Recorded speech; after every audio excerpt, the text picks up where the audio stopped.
Sa kalsada ng Pilipinas, sariwa at masasarap na street foods ang bumabalot sa paligid. Mula sa isaw, balut at fish balls hanggang sa taho, kwek-kwek at banana Q. Bawat pagkain dito ay may kwento ng lokal na kultura at lasa na nagbibigay saya sa panlasa ng bawat Pilipino. Subukan ng bawat isa at sama-sama nating alamin at tangkilikin ang yaman ng street food sa Pilipinas.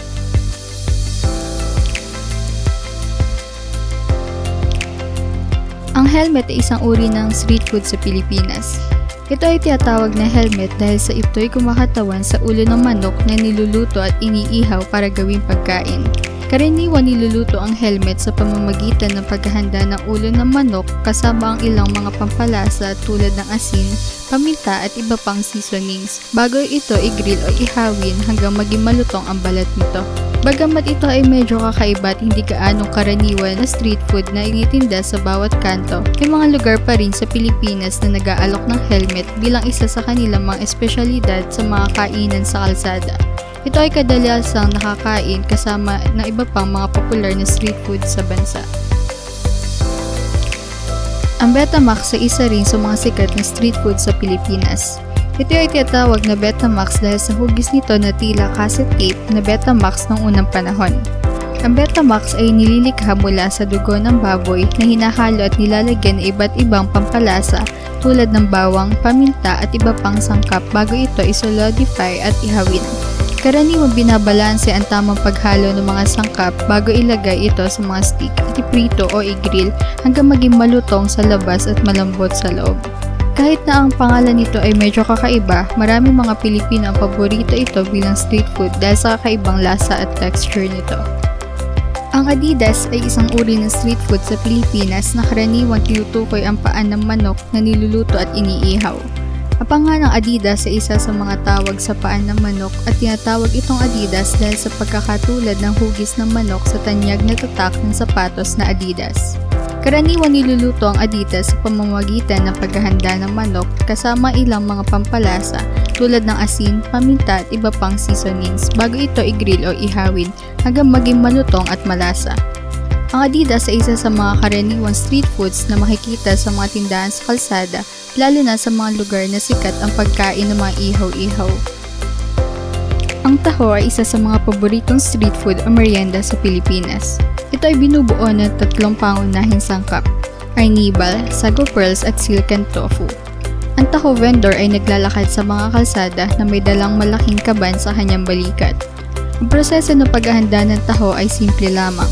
Karaniwan nilalagyan ng kaunting arnibal at sago pearls ang silken tofu bago ito ibenta. Ang taho ay sikat bilang masustansyang merienda dahil sa mataas na antas ng protina mula sa tokwa at carbohydrates mula sa arnibal at sago pearls. Ito rin ay isang popular na street food na karaniwang inilalako tuwing umaga para sa mga nag-aalmusal at hapon bilang merienda. Ang banana Q ay isa pang sikat na street food sa Pilipinas na binubuo ng saging na niluluto sa karamelisadong asukal at pritong mantika. Ito ay karaniwang nilalako sa mga tindahan sa kalsada o kung saan-saan sa mga lugar na maraming tao. Ito rin ay isa sa mga paboritong merienda ng mga Pilipino. Ang proseso ng paghahanda ng banana Q ay maaaring simulan sa pagbabalat ng saging at paghahanda ng kawali na may caramel na asukal. Bawat piraso ng saging ay binabalot sa mainit na karamelisadong asukal bago ito iprito sa mainit na mantika hanggang maging malutong at caramelized. Madalas na nilalagyan ito ng stick bago ito ihanda para sa pagbebenta. Ang banana Q ay karaniwang napakatamis at may kasamang bahagyang mapait na lasa mula sa karamelisadong asukal. Ang balut at penoy ay dalawang uri ng itlog na sikat na street food sa Pilipinas. Ang balut ay ang itlog ng pato o ibon na hindi pa lubusan lumalaki na niluluto at nilalako bilang street food. Karaniwan, ito ay ang mga itlog na may embryo na nabuo na niluluto sa mainit na tubig. Mayroong iba't ibang edad ng balut depende sa panahon ng pagluluto. Ang balut ay karaniwang kinakain kasamang asin at iba pang pampalasa. Ang penoy naman ay katulad rin ng balut, ngunit ito ay ang mga itlog na hindi nabuo o walang embryo. Ang penoy ay niluluto tulad ng balut, ngunit walang nabubuong sisiw sa loob. Ito ay karaniwang kinakain kasama rin ng asin at iba pang pampalasa. Ang dalawang ito ay madalas na kinakain bilang street food o merienda sa Pilipinas. Ang balot at penoy ay madalas na nilalako ng mga mangangalakal na naglalakad sa kalsada na may dalang basket o lagay ng mga itlog. Maraming mga tao nag-e-enjoy sa pagkain ng balot at penoy dahil sa kanilang lasa at ituturing din ito isa sa mga klasikong street food sa bansa. Ang kikiam ay isa pang sikat na street food sa Pilipinas. Ang kikiam ay isang variation ng ngoyang, isang traditional na Chinese dish na tinadtad na baboy at mga gulay. Alam na karamihan sa mga Pinoy na mahilig sa street food ang commercialized na version nito. Mga fish cake na hugis daliri na ibinebenta kasama ng mga fishball at squid balls. Ang fishball ay isa sa mga pinakasikat na street food sa Pilipinas.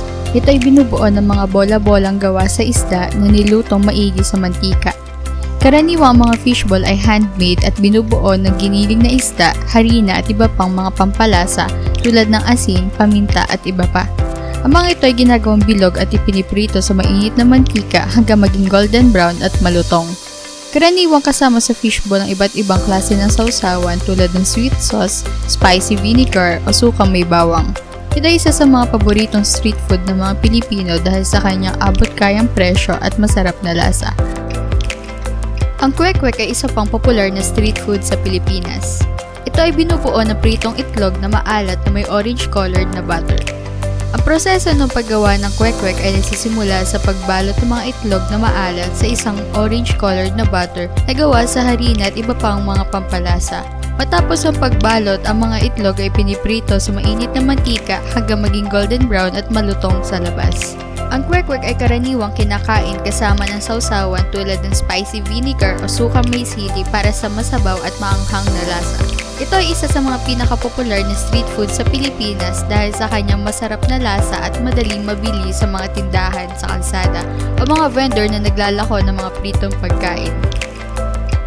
Ang isaw ay isang kilalang street food sa Pilipinas na gawa mula sa bituka ng manok o baboy.